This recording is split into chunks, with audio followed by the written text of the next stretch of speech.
Nivetha catering service தந்திடும் அன்பே நம் வீட்டின் பெருமையை கூட்டுதே.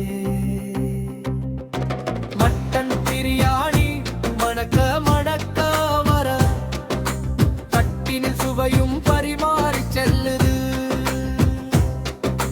சிக்கன் பிரியாணி ருசியை பார்த்தா சுற்றம் சொந்தமுமே மறந்து நிற்குது.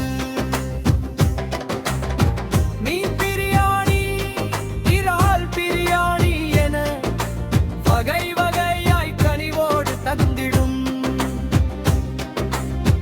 கைமணம் குறையாத இன்சுவை சமையல் கண்களில் ஆனந்த கண்ணீரை தந்திடும். கல்யாணமாகட்டும் காதுகுத்து விழாவாகட்டும் நம் வீட்டில் நடக்கும் ஒவ்வொரு நாளும் அன்போடு பரிமாறும் பாசம் கண்டு அள்ளி அள்ளி உண்பார் உறவுகள் யாவும்.